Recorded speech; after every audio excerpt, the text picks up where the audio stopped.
Hi everybody, welcome back to the channel.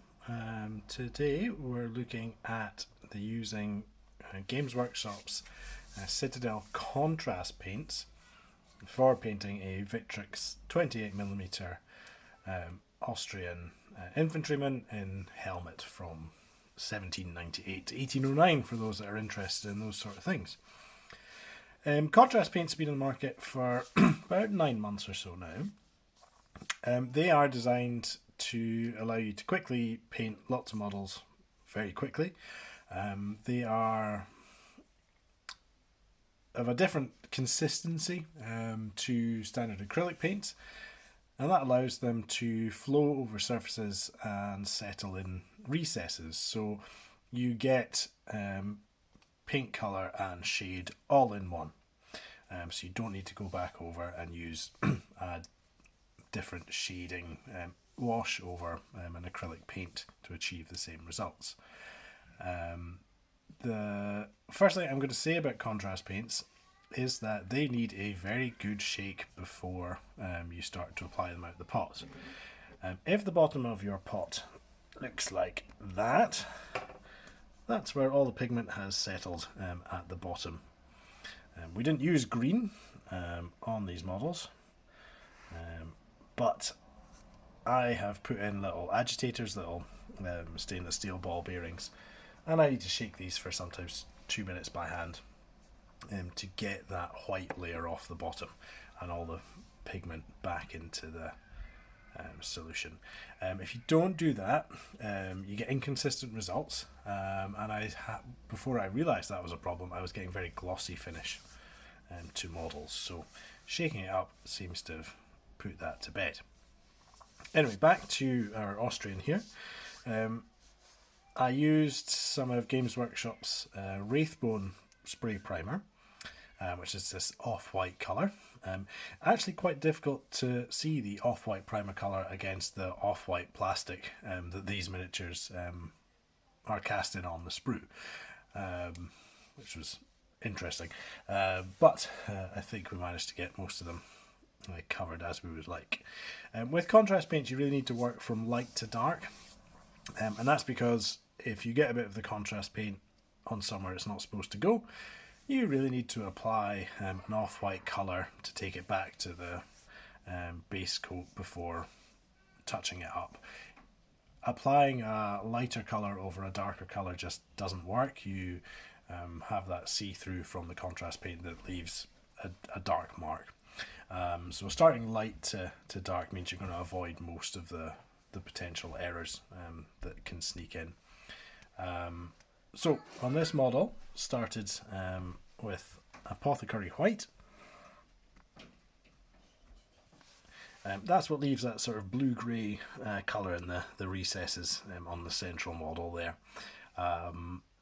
The next colour that we used was for the facings, and on the crest some I&N yellow.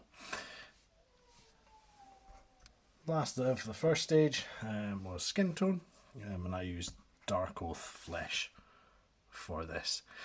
I was rather slapdash with the Apothecary White to begin with, just really getting it on there to cover over all the uniform.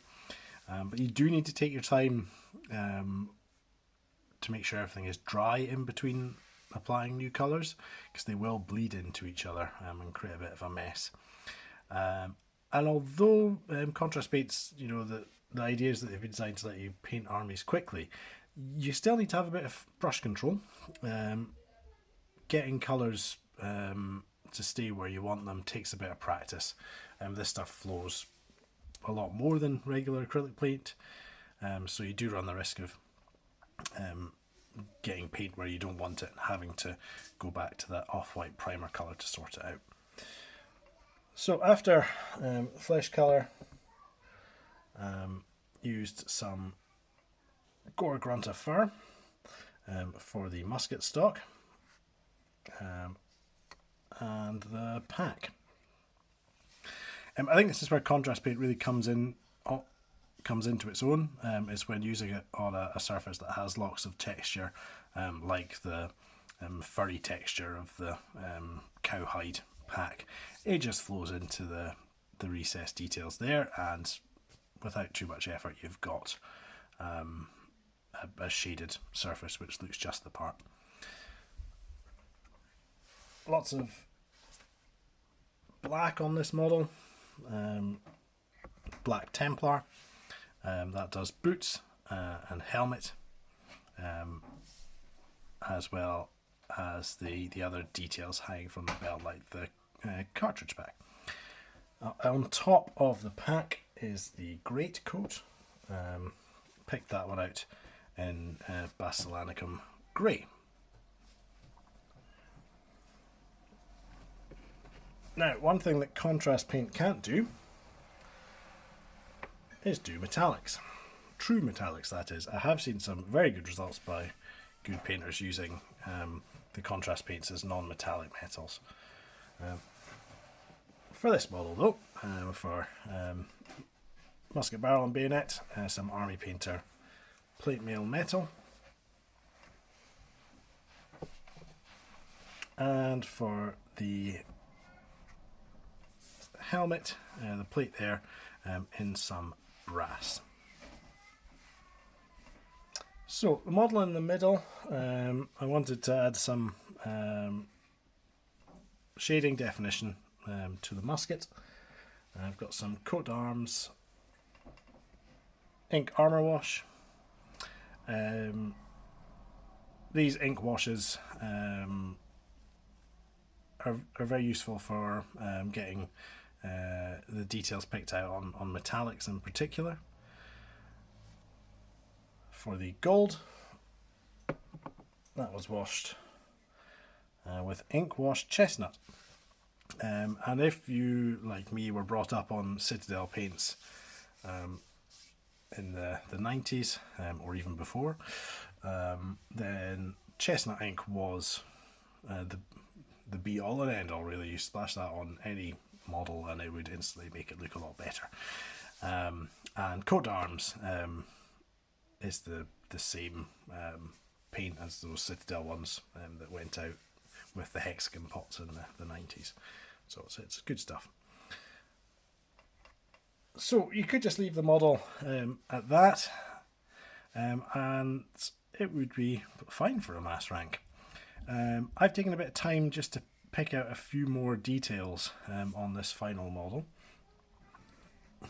and I think that contrast paint can be enhanced with some rather straightforward highlighting, a little bit of precise shading, and you can really bring the model together. So going over the cross straps, raised areas of the uniform, and some Vallejo game colour elfic flesh, just brings a nice pop to the off-white. Skins had a highlight with some Army Painter corpse pale, cheekbones, nose, knuckles, that sort of area. The black has had a couple of highlights. Citadel Eschen Grey, at the very sort of peaks of the boots, the toes of the boots, some Vallejo game colour wolf grey. You can see a bit of that on the cartridge pack at the back. The cuffs were picked out with a little bit of Vallejo flat yellow, a little bit in the other parts of the facings as well. And we'll just turn the model around.